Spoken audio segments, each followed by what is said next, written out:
How Brave Walter Hunted Wolves, a Tale from Finland, by Z. Topelius. A little back from the high road there stands a house which is called Hemgard. Perhaps you remember the two beautiful mountain ash trees by the reddish-brown palings, and the high gate, and the garden with the beautiful barberry bushes, which are always the first to become grown in spring, and which in summer are weighed down with their beautiful berries. Behind the garden there is a hedge with tall aspens which rustle in the morning wind. Behind the hedge is a road, behind the road is a wood, behind the wood the wide world. But on the other side of the garden there is a lake, and beyond the lake is a village, and all around stretch meadows and fields, now yellow, now green. In the pretty house, which has white window frames, a neat porch, and clean steps which are always strewn with finely cut juniper leaves, Walter's parents live, his brother Frederick, his sister Lotta, old Lina, Jonah, Caro and Bravo, Pute and Murre, and Kukeliku. Caro lives in the dog-house, Bravo in the stable, Pute with the stableman, Murre a little here and a little there, and Kukeliku lives in the hen-house, that is his kingdom. Walter is 6 years old, and he must soon begin to go to school. He cannot read yet, but he can do many other things. He can turn cartwheels, stand on his head, ride seesaw, throw snowballs, play ball, crow like a cock, eat bread and butter and drink sour milk, tear his trousers, wear holes in his elbows, break the crockery in pieces, throw balls through the window panes, draw old men on important papers, walk over the flower beds, eat himself sick with gooseberries, and be well after a whipping. For the rest, he has a good heart, but a bad memory, and forgets his father's and his mother's admonitions, and so often gets into trouble and meets with adventures, as you shall hear. But first of all I must tell you how brave he was, and how he hunted wolves. Once in the spring, a little before midsummer, Walter heard that there were a great many wolves in the wood, and that pleased him. He was wonderfully brave when he was in the midst of his companions, or at home with his brothers and sister. Then he used often to say, "One wolf is nothing. There ought to be at least 4. When he wrestled with Klaus Bogenstrom or Frithjof Walderfeld and struck them in the back, he would say, "That is what I shall do to a wolf." And when he shot arrows at Jonas, and they rattled against his sheepskin coat, he would say, "That is how I should shoot you if you were a wolf."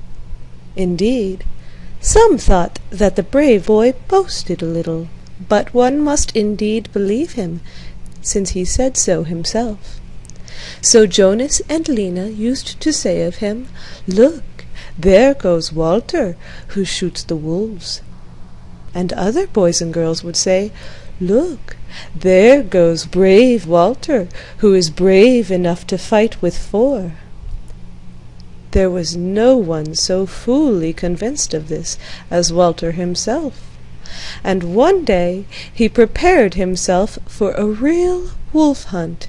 He took with him his drum, which had holes in one end since the time he had climbed up on it to reach a cluster of rowan berries, and his tin sabre, which was a little broken, because he had with incredible courage fought his way through a whole unfriendly army of gooseberry bushes.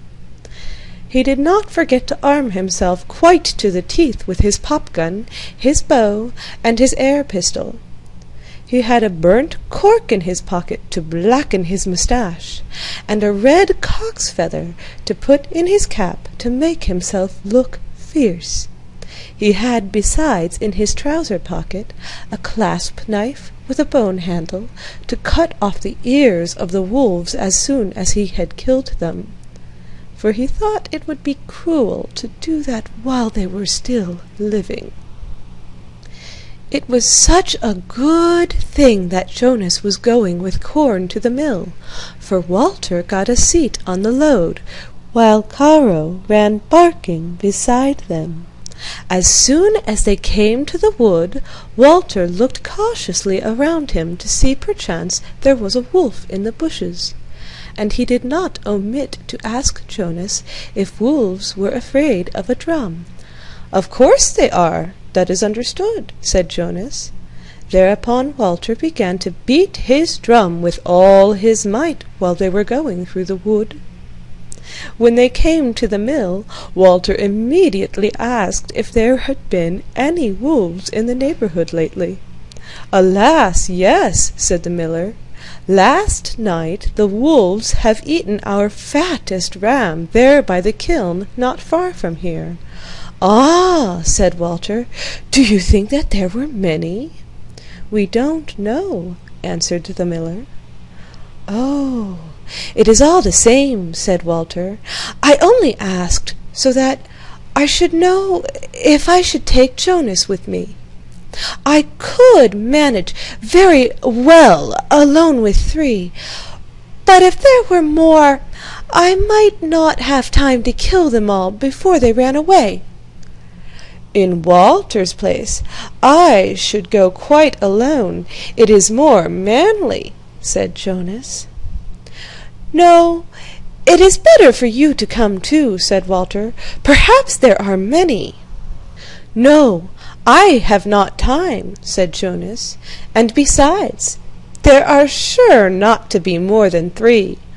Walter can manage them very well alone." "Yes," said Walter, "certainly I could, but you see, Jonas, it might happen that one of them might bite me in the back, and I should have more trouble in killing them. If I only knew that there were not more than 2, I should not mind.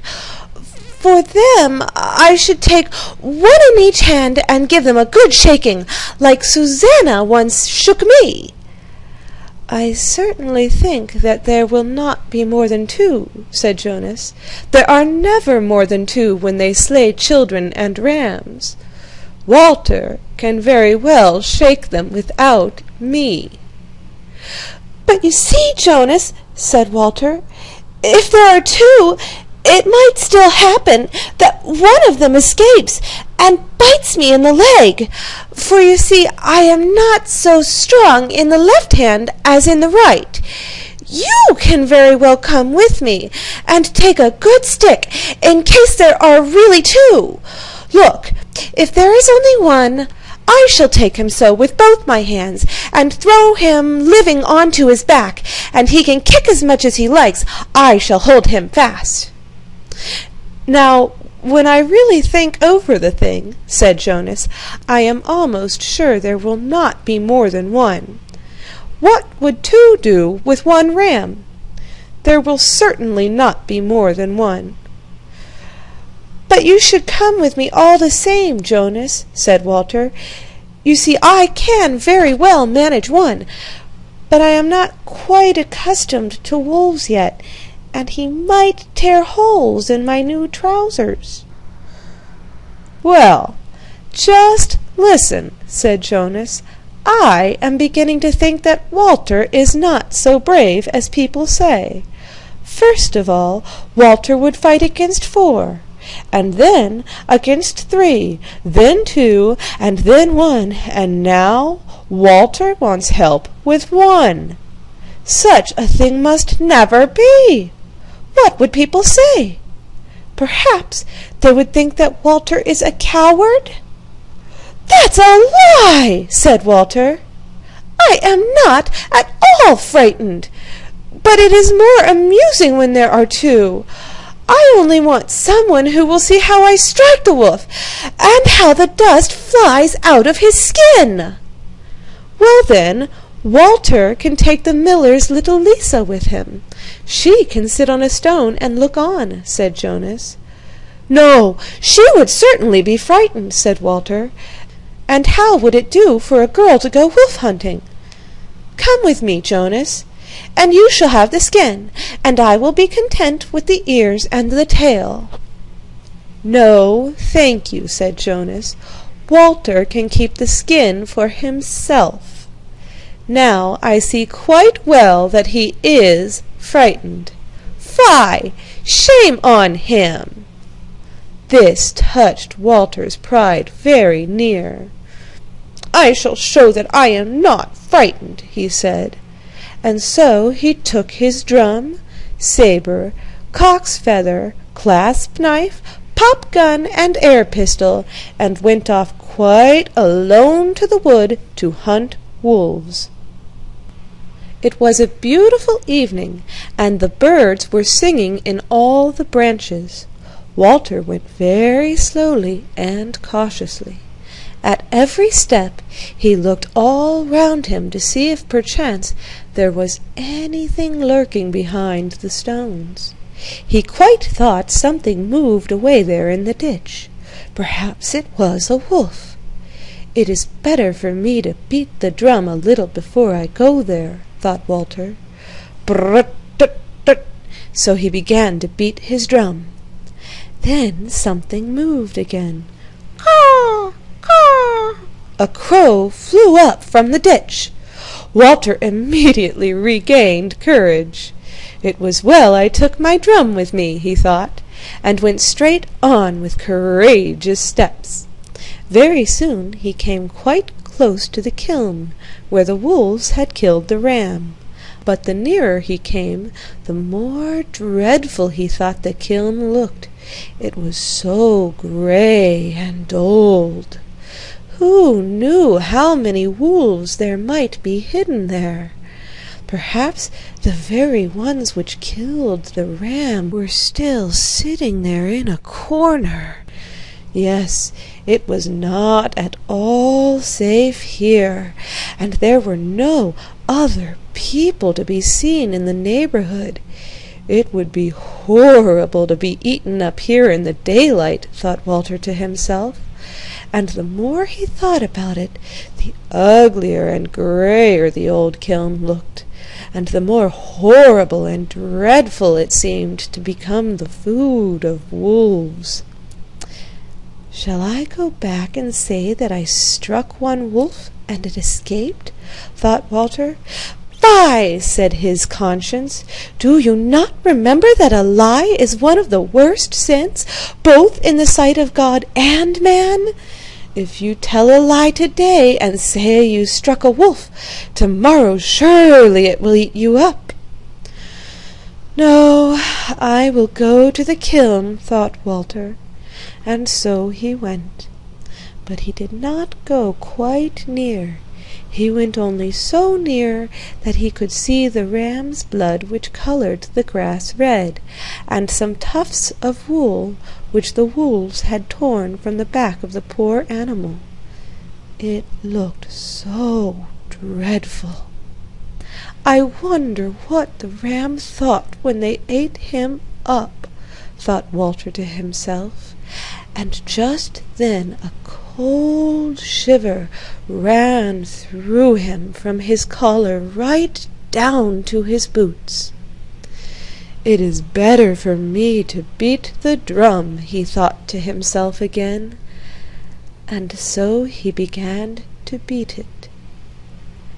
But it sounded horrid, and an echo came out from the kiln that seemed almost like the howl of a wolf. The drumsticks stiffened in Walter's hands, and he thought, "Now they are coming." Yes, sure enough, just then a shaggy reddish-brown wolf's head looked out from under the kiln. What did Walter do now? Yes, the brave Walter, who alone could manage 4, threw his drum far away, took to his heels, and ran as fast as he could back to the mill. But alas! The wolf ran after him. Walter looked back.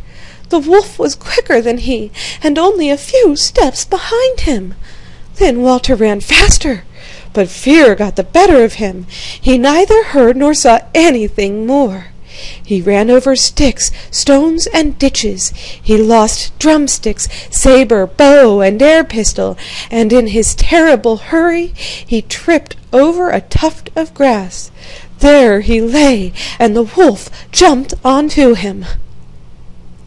It was a gruesome tale. Now you may well believe that it was all over with Walter and all his adventures. That would have been a pity, but do not be surprised if it was not quite so bad as that, for the wolf was quite a friendly one. He certainly jumped onto Walter, but he only shook his coat and rubbed his nose against his face, and Walter shrieked. Yes, he shrieked terribly. Happily Jonas heard his cry of distress, for Walter was quite near the mill now, and he ran and helped him up. "What has happened?" he asked. "Why did Walter scream so terribly?" "A wolf! A wolf!" cried Walter, and that was all he could say. "Where is the wolf?" said Jonas. "I don't see any wolf." "Take care! He is here! He has bitten me to death!" cried Walter. Then Jonas began to laugh.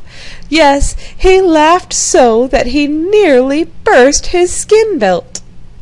Well, well, was that the wolf? Was that the wolf which Walter was to take by the neck and shake and throw down on its back, no matter how much it struggled? Just look a little closer at him. He is your old friend, your own good old Caro.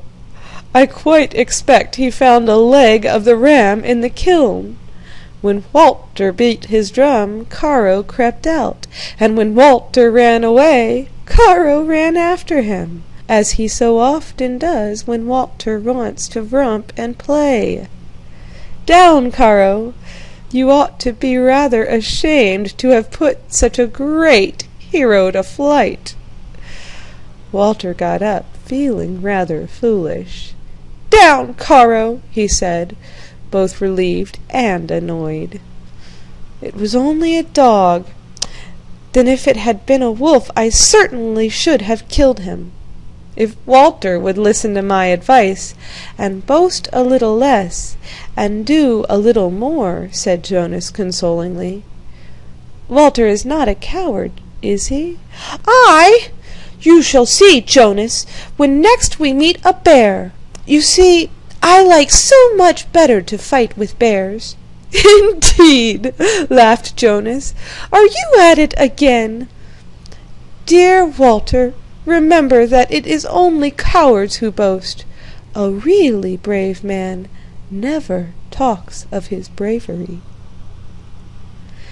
End of How Brave Walter Hunted Wolves, a Tale from Finland by Z. Topelius.